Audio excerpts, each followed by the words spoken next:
pemberantasan korupsi itu menjadi komitmen pemerintah. Ya, jadi saya kira itu sudah menjadi komitmen pemerintah dalam program kita itu. Salah satunya adalah pemberantasan korupsi di lembaga manapun, tingkat manapun. Kalau ada bukti yang jelas, ya sesuai dengan aturan, ketentuan, maka harus diproses. Ini kan soal penegakan hukum, tapi kita tidak sedang bicara tentang pokoknya hukum itu harus ditegakkan dan tidak boleh dipolitisir. Baik pemerintah tidak boleh mempolitisasi hukum, partai politik tidak boleh mempolitisasi hukum, massa juga tidak boleh. Hukum adalah hukum. Itu yang saya bilang, ini politisasi. Karena apa? Pak Mahfud itu tidak urusannya dengan penegakan hukum yang konkret begini. Ini urusannya pimpinan KPK. Kok dia bisa ngomong teknis? Dia harus bisa membatasi kewenangan dia di mana. Apakah dia bisa masuk mempengaruhi penyidikan? Apakah KPK ini sudah dibawa Menko Polhukam? Kemudian mengatakan KPK independen. Kita menghormati teman-teman ini gini. Ini yang saya katakan Pak Mahfud selalu offside. Dia berpikir bangsa ini, negara ini dia punya. Kita menghargai pimpinan KPK. Silakan sidik. KPK aja kita lihat pergerakannya, perkembangannya dia pelan-pelan. Kok Mahfud selalu membypass ini statement yang bisa membuat hoax?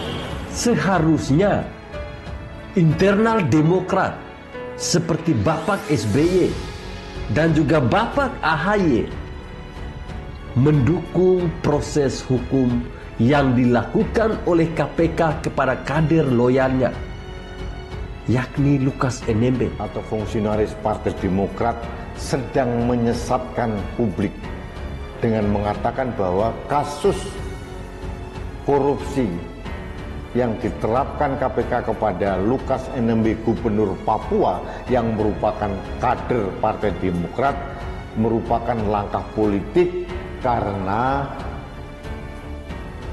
calon wakil gubernur yang diusulkan oleh kelompok Pak Jokowi tidak diterima, konon begitu.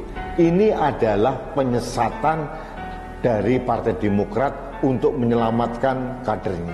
Ya, kita mendukung KPK bahwa pemberantasan korupsi itu harus dituntaskan dan tidak boleh tebang pilih. Ya, jadi kita komit tentang itu.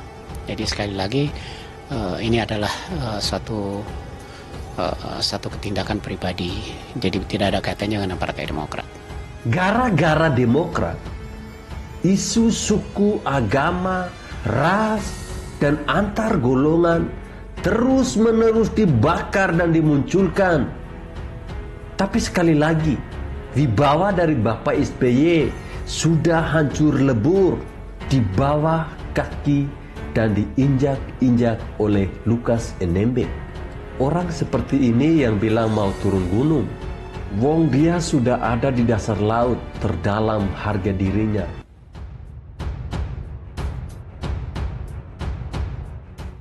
Usai Jokowi maki berharap AHY dan SBY turut himbau Lukas NMB penuhi panggilan KPK.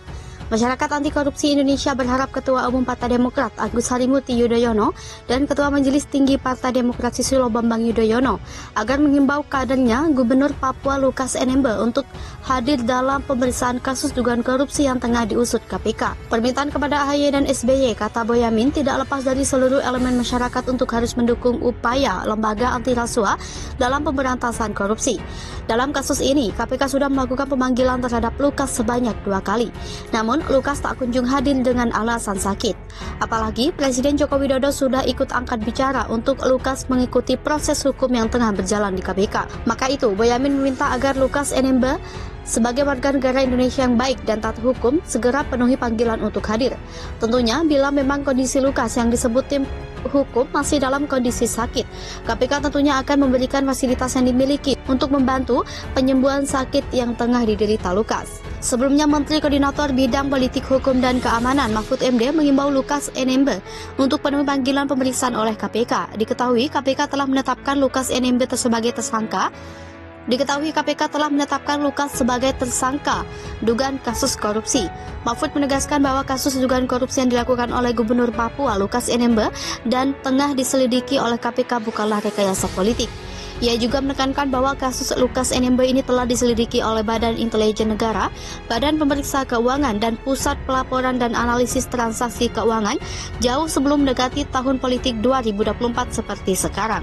Bahkan lanjut Mahfud, dia pada 19 Mei tahun 2021 telah mengumumkan adanya 10 korupsi besar di Papua yang di dalamnya termasuk kasus Lukas NMB. Karena itu, Mahfud mengimbau agar Lukas NMB segera memenuhi pemanggilan pemeriksaan yang dilayangkan oleh KPK.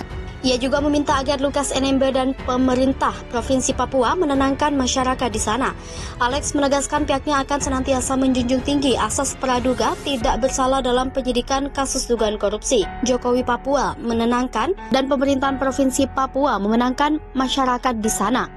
Simpatisan Partai Demokrat dan PDIP saling gunjing di Twitter, rakyat bertengkar, elit partai tambah populer. Persetujuan politik antara Partai Demokrat dan Partai Demokrasi Indonesia Perjuangan terus memanas. Berawal dari pernyataan Ketua Umum Partai Demokrat Agus Harimurti Yudhoyono saat Rapimnas di Jakarta, Jumat 16 September. AHY menyebut Jokowi hanya meresmikan proyek infrastruktur yang sebelumnya memang sudah dijalankan pada era pemerintahan Presiden Susilo Bambang Yudhoyono. Tak hanya AHY, Ketua Majelis Tinggi Partai Demokrat Susilo Bambang Yudhoyono dan merupakan ayah AHY pun menyampaikan pernyataan politik yang menohok pada momen sama. SBY menuding bakal ada kecurangan pada pemilu 2024, konon kata SBY, Pilpres 2024 hanya boleh diikuti oleh 2 pasangan saja. Keesokan harinya, Sekretaris Jenderal PDIP Hasto Kristianto langsung menanggapi. Hasto membahas dan mengingatkan SBY agar lebih bijak dan mengeluarkan pernyataan politik.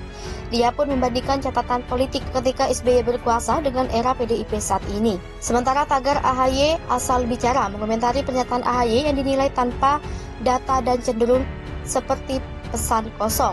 Proyek Hambalang tak hanya menyoal pernyataan AHY, para simpatisan PDI Perjuangan pun mempergunjingkan proyek-proyek bermasalah yang terjadi pada era pemerintahan SBY.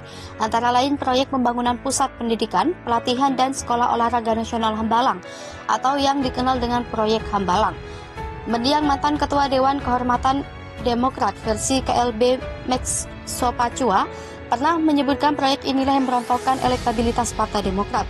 Sejumlah kader bahkan harus berurusan dengan KPK, beberapa diantaranya divonis sebagai terpidana korupsi proyek Hambalang. Dari hasil audit investigasi Badan Pemeriksa Keuangan pada 2012 sampai 2013, proyek Hambalang diketahui telah merugikan negara hingga 706 miliar rupiah. Proyek Hambalang dimulai pada era Menpora Andi Malarangeng dan mendapatkan alokasi dana APBN sebesar 1,2 triliun rupiah. Proyek yang direncanakan selesai selama 3 tahun itu kemudian mangkrak. Sejumlah nama tersangkut korupsi dalam proyek tersebut antara lain bekas Menpora Andi Malarangeng, Sekretaris Kemenpora Wafid Muharram, dan Ketua Umum Partai Demokrat Anas Urbaningrum, Direktur Utama PT Duta Sari Citra Laras Mahfud Suroso, dan anggota Badan Anggaran DPR RI Angelina Sondakh. Tak hanya proyek Hambalang, proyek Bandara Kertajati juga jadi pembahasan hangat di Twitter. Para simpatisan Demokrat dan PDIP perang argumen. Simpatisan PDIP menganggap Bandara Kertajati merupakan proyek mangkrak dari pemerintahan SBY yang berhasil diselesaikan oleh Presiden Jokowi. Namun lewat akun Twitternya, mantan Sekretaris Kementerian BUMN Muhammad Said Didu mengatakan Bandara Kertajati merupakan proyek usulan dari Pemda Jabar yang ditolak SBY dan akhirnya disetujui dan dibangun Jokowi. Pembangunan Bandara Kertajati sudah direncanakan sejak era Presiden Megawati Soekarno Putri. Melansir Kompas.com, pada 2004 Pemprov Jakarta melakukan pembangunan bandara baru di luar Bandung kepada Menko Perekonomian.